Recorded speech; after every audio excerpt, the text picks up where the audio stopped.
And how much Charity? I've completed my graduation 2 years ago, and during my graduation, I was pursuing a professional degree course. And during that, I got an internship opportunity in my dream company. But later, I realized corporate world is not for me. The toxicity and all the other things, and it's not worthy enough to give your life in corporate. But since it's a set pattern in my family, I'm from a conservative family, and there is a set pattern that for all the girls that first you have to pursue a professional degree course, then 2 years job in an MNC, then an arranged marriage housewife, and then kids. It's a set pattern for everyone. So I started pursuing CA with the hope that one day I'll start my own practice and get financial freedom. But since last 1 year, I'm listening you, and I've realized that the set pattern, whether it's CA or any other course, the set pattern is the worst part for me. And all the women in the family, whether it's young, old, educated, uneducated, all are getting exploited at some or the another level. All the successful daughters, sisters who have always inspired, I felt like all their lives are miserable. I've always admired them because they are labeled as a successful women, successful daughters. But then I realized that this life is not worth living. So 2 years back, I decided that I will quit CA because it was never my decision. So I decided to start my coaching institute, but and have not told my parents yet. So whenever I try to study for the same, there are the fear of failure or the consequences. Failure, the average life of the women that I've seen around, cripples me, and I eventually loses my focus. And also there is a thought that if I would succeed into this, what if I got stuck in between on the right path? I mean, what if na Maya mili na Ram? I don't want Maya, but I don't. But what if I won't get Ram either? So my question is how to overcome all these negative thoughts so that I could focus on my studies. Thank you so much. I don't think you want Ram. I don't think anybody wants Ram. How can you want something you cannot have any idea of? Ram is beyond imagination. How can you want something that's beyond imagination? We want Maya. And the fear then is not that we won't get Ram. The fear is that we lose all the comforts and conveniences coming from Maya. So, first of all, let's articulate the fear rightly. You have stated your condition in a particular paradigm. You are saying, I want to get rid of Maya, but what's the assurance that I won't be left stranded? That if I do give up Maya, I would end up having Ram. No. Ask yourself honestly, is that the real problem you are facing? That's not so. We really get used to comforts and habits and all the accompanying pleasures and assurances, and when it comes to going beyond them, our habituated self revolts. That's what happens. The question you must ask is, what's the net trade-off? Yes, there is a certain security living the way everybody else has lived. There are physical comforts and conveniences, there are monetary benefits. And one great benefit is that you know in advance the road ahead, as you stated. A professional course, then a few years with an MNC, then then wedding a rich guy, then motherhood, and then a continuation of the same secure, premeditated life, right? And that's a big plus to the ego. The ego really loves that. Nobody comes to challenge the ego in that kind of a pattern. The track is very nicely laid out, like a railway track. You know in advance where things are going to lead to, all the milestones in between, all the sights, the valleys, the hills in between, all the stations in between. You know of everything in advance, so you don't feel afraid. The fear, therefore, is not of missing out on truth. The fear is of losing out on the false. And that's a great fear. What if I lose out on all the false things that are there in life? Oh, all dear, sweet, nice little false things. Don't be beholden. Don't be so sold out. If you really care for yourself, ask, do I really want this? And I'm not forcing you into a decision. The professional course you are pursuing might be a very good course for a few people, including you. It's possible. I do not know what your equation with this course is. But do not do anything that pushes you into the same kind of rut that most people, especially most women, experience. You are the best judge. You are in the best position to know what's going to happen next. You are in the best position to know what the expectations of people around you are, and the kind of violence that is unleashed if those expectations are not fulfilled. Violence does not consist in merely physically assaulting somebody. Emotional violence or withdrawal of security is a big thing.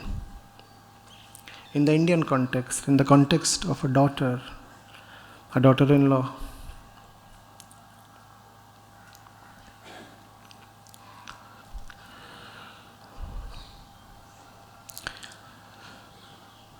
nobody should aspire for the real thing, because there is nothing called the real thing that you can imagine being currently what you are.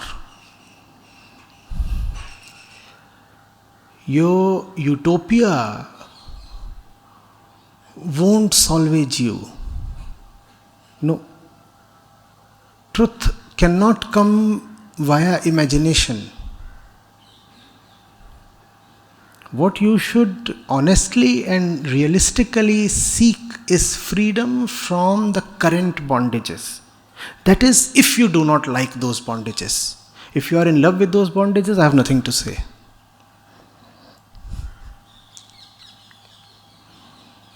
Do not have an image of freedom. First of all, it is unrealistic. Secondly, the ego that clamors so much for an image of the truth or freedom is actually passively conspiring against the freedom it is imagining. Please understand. Being in my bonded state, I'll imagine freedom. And what kind of freedom I'll imagine? Bondage modified. Also, being in bondage, how will freedom look to me? Scary. Because I am in bondage precisely because I like bondage. Else, why would I be in bondage? I am in bondage because some part of me, some very strong part of me likes to be in bondage. And being in bondage, I imagine freedom. I'll try to pick holes in that freedom.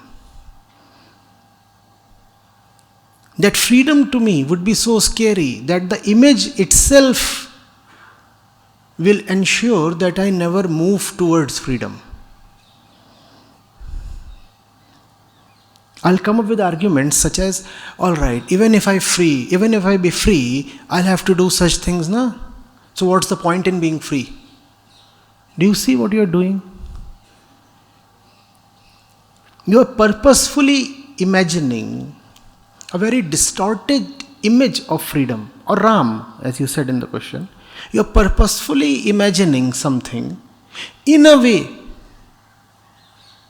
that ensures and gives you credible arguments against freedom itself. Now, what's the point in freedom? You see, even if you are free, see, if everybody becomes a Buddha, who will run the world? Now, why will you become a Buddha? You have already imagined what it means to be a Buddha. And what has your imagination given you? It has given you a credible argument against Buddhahood. You imagine what a Buddha looks like, and immediately you come up with the argument, if everybody becomes a Buddha, who will run the world? If everybody starts listening to this Acharya, no kids will be born. And what will happen to the human race? For the sake of our species, like Elon Musk, the philanthropist, let's reproduce. Let's breed like rabbits.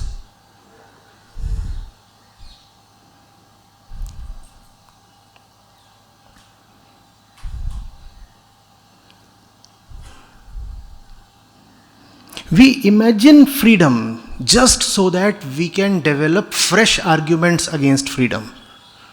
Because our imagination is anyway going to be rotten. And that rotten image is now good food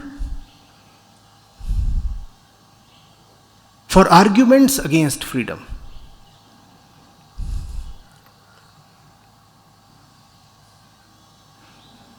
Your imagination is your own cannon feed, and you are firing the cannon against the truth. See, truth is all right, but one has to live, na? Can you give this argument without imagining something about the truth? No.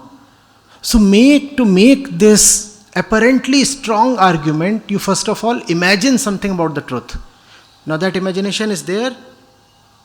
Now you can fire at this imagination. If there is nothing, what will you fire at? Tell me, please. If you want to say something against something, first of all you need to have an image of something, right? I need to destroy something. What do I need first of all? I need that thing to be present in front of me as a target. But truth cannot be present in your world to be made a target. So what do? We imagine the truth. The moment we imagine the truth, now we are happy. Now we can target the truth. Target the truth not in terms of reaching it, but in terms of destroying it. That's the reason why so many people are so fond of spiritual imagination. And that's what happens in a lot of the so-called meditation. Imagine it's happening. Imagine. And then there is so much mental activity. Don't you see it's a cheap conspiracy of the ego against the truth? All the imagination. The moon is there, the lake is there, imagine. And the so-called guided meditation. And all the spiritual experiences. You come up with mental stuff because that mental stuff enables you to downplay the truth.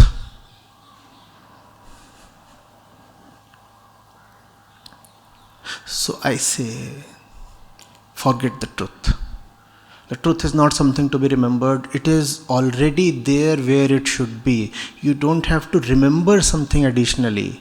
Your job is to forget a lot of things. Your responsibility is not to acquire something more. Your responsibility is to drop a lot of things.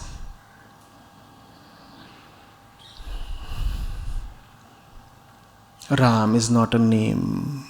The name is not Ram. You need not be worried whether you would get to Ram.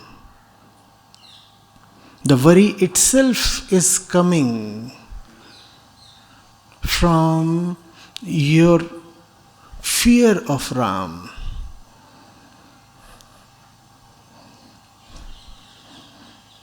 Drop the worry, Ram is there.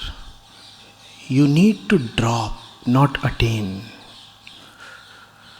Are you getting it? Drop what is unnecessary.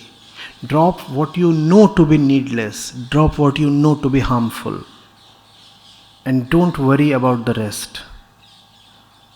You don't have to clear an entrance exam to be called Ram qualified. You don't have to enter into something. You have to make a lot of exits. When we are talking of people inside a prison, should we talk of an entrance exam or an explosion that enables your exit? Yep. Should we talk of more entrances or exits? Never forget who you are. You are someone in the prison. Talk of exits. And if doors do not exist, blast the damn walls. That's the reason why you need power.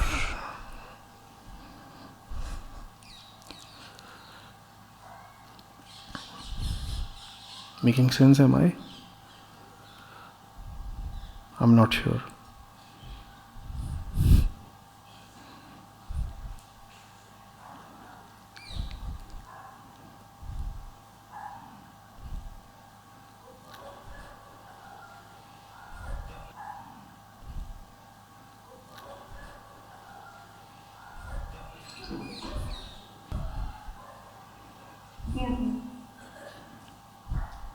Chalo, I'll hope.